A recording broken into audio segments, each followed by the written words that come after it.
నమస్తే రైతు సోదరులందరికీ నమస్కారం అండి. మీరు చూస్తున్నారు అర్జున్ వ్లాగ్స్ అనే యూట్యూబ్ ఛానల్. ఈరోజు వచ్చేప్పటికి శ్రీశైలం అలాగే జూరాల, నారాయణపూర్, ఆల్మట్టి, తుంగభద్ర జలాశయాల గురించి అయితే తెలుసుకుందాం. ముందుగా ఈ వీడియోకి అయితే లైక్ చేయండి, సబ్స్క్రైబ్ చేయండి. చాలామంది చూస్తున్నారు కానీ సబ్స్క్రైబ్ చేయడం లేదు. వీడియో నచ్చింటే లైక్ చేయండి అన్న, అలాగే సబ్స్క్రైబ్ చేయండి. మీకోసం చాలా పనులు వదులుకొని అయితే చేస్తున్నా, అదొకటి గుర్తించండి. ఇక చూసుకున్నట్లయితే శ్రీశైలం వచ్చేసి ఇన్ఫ్లో వచ్చేసి 0 అండి, బయటకు వచ్చేసి ప్రవాహం 0. డ్యామ్ సామర్థ్యం 215 టీఎంసీలకు గాను ఈరోజున్న టీఎంసీలు వచ్చేసి 41 టీఎంసీల 890 క్యూసెక్స్ మాత్రమే ఉందన్నమాట. అలాగే జూరాల వచ్చేసి ఇన్ఫ్లో 0 ఉందండి, బయటకు వచ్చేసి ప్రవాహం అంటే బయటకు వదులుతుండేది 706 క్యూసెక్స్ అనమాట. అయిన తర్వాత డ్యామ్ సామర్థ్యం వచ్చేసి 12 టీఎంసీలకి కొద్దిగా తక్కువ 11.94 టీఎంసీలు. అయిన తర్వాత నదిలో ఉన్న నీరు చూసుకున్నట్లయితే నిల్వ 5.45 క్యూసెక్స్. ఇక నారాయణపూర్ చూసుకున్నట్లయితే ఇన్ఫ్లో వచ్చేసి 0, బయట ప్రవాహం వచ్చేసి 346 క్యూసెక్లు. అయిన తర్వాత ఫుల్ డ్యామ్ స్టోరేజ్ వచ్చేసి 33,031 టీఎంసీలు. డ్యామ్లో నిల్వ ఉండేది 19.36 టీఎంసీలు. ఇక ఆల్మట్టి వచ్చేసి 15,180 టీఎంసీలు అయితే గిన ఇన్ఫ్లో అయితే ఉంది. చాలా తగ్గిందండి ఇన్ఫ్లో, ఎందుకంటే ఎగురున్న ప్రాంతాలలో వర్షాలు తగ్గిపోవడం వల్ల ఆల్మట్టికి కూడా 0 ఉంది. బయటకు కూడా ఏమి వదలలేరండి. చాలామంది గేట్లు ఎత్తుతున్నారు, అది ఇదని చెప్తున్నారు, కానీ ప్రచారం అయితే తప్పుగానే కనిపిస్తుంది. ఎందుకంటే డైలీ మనకు రిపోర్ట్స్ మధ్యాహ్నం లోపట్న వచ్చేస్తున్నాయి.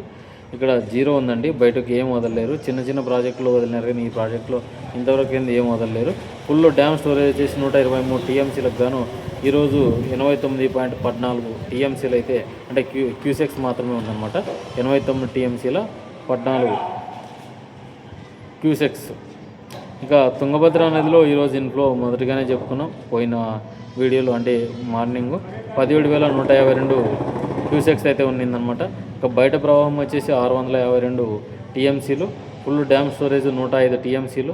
ఇప్పుడు నేటి నిలువ వచ్చేసి 24 టీఎంసీల 365 క్యూసెక్స్ అయితే ఉందన్నమాట. ఇక మనం చూసుకోవచ్చు అన్ని ఇన్ఫ్లోస్ వచ్చేసి శ్రీశైలం మనం పూర్తి సామర్థ్యం చూసుకున్నట్టయితే ఇంకోసారి 215 టీఎంసీలు, జూరాలు వచ్చేసి 11.94 టీఎంసీలు, నారాయణపూర్ వచ్చేసి 33 టీఎంసీలు. చూసుకున్నట్లయితే ఎక్కడ చూసినా కూడా ప్రవాహం లేదు. 105 టీఎంసీలు వచ్చేసి తుంగభద్ర నది. ఇప్పుడు తుంగభద్ర నదిలో 24 టీఎంసీలు ఉంది. అయిన తర్వాత ఆల్మట్టి చూసుకున్నట్లయితే 89 టీఎంసీలు.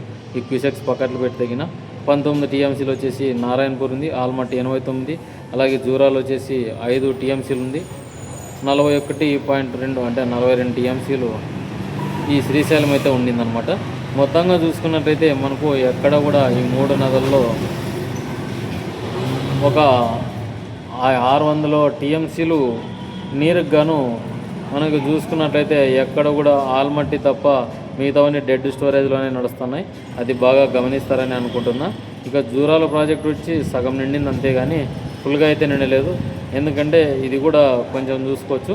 నారాయణపూర్ కూడా సగం నిండింది, ఫుల్గా అయితే నిండాల్సింది మెయిన్ నదులు వచ్చేసి తుంగభద్ర, శ్రీశైలం. ఈ నదులు నిండితేనే మనకు జలవనరులు కింద అలాగే పైన పారించుకునే రైతులు కూడా బాగుంటుంది. ఈ భూగర్భ జలాలు కూడా అడగంటకుండా ఈ నీళ్ళు కింద వచ్చినట్లయితే చాలా వ్యత్యాసం అయితే ఏర్పడుతుంది. ఇప్పుడు కూడా ఐఎండీ రిపోర్ట్ చేసింది వర్షాలు వస్తాయని. వర్షాలు కింద వస్తే అది శుభలగ్నమే అనుకోవచ్చు రైతులకి. ఎందుకంటే ఇప్పుడున్న స్టేజ్లో వర్షాల కోసం చాలా పత్తి చేనులు ఎండిపోతున్నాయి, డైలీ చూస్తూనే ఉన్నాం. మనకున్న గ్రాఫ్ ప్రకారం చూసుకున్నట్టయితే ఆదోని ఏరియాలో చాలామంది అయితే సాగు చేస్తున్నారు. అలాగే ఇప్పుడు ఇన్పుట్ సబ్సిడీ అనేది ప్రభుత్వం అయితే పెట్టి ఉన్నది. ప్రభుత్వం మనకు ప్రతి ఒక్క పంటకి ఇన్పుట్ సబ్సిడీకి మీరు డబ్బు ధర పే చేసినట్లయితే మనకు ఎకరాకి ఇంత పే చేయాలని ఉంటుందన్నమాట. మీరు మీ సేవా కేంద్రాల్లో కానీ లేకుంటే సచివాలయాల్లో కానీ మీరు పే చేసుకున్నట్లయితే మంచి యూజెస్ అయితే ఉంటాయన్నమాట.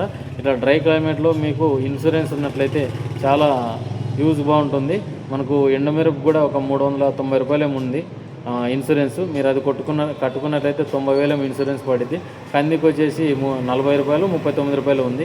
అలాగే రాగులు, జొన్నలు, సద్దలు ఇలా ప్రతి ఒక్కటి చెప్పుకుంటూ పోతే ప్రతి దానికి ఇన్సూరెన్స్ అయితే చేయించుకున్నట్లయితే ఈ డ్రై క్లైమేట్లో చాలా అవసరం అయితే ఉండిద్ది అనమాట. ఇక ఇదండి వీడియో. కన్నా మన వీడియో నచ్చితే లైక్ చేయండి, సబ్స్క్రైబ్ చేయండి.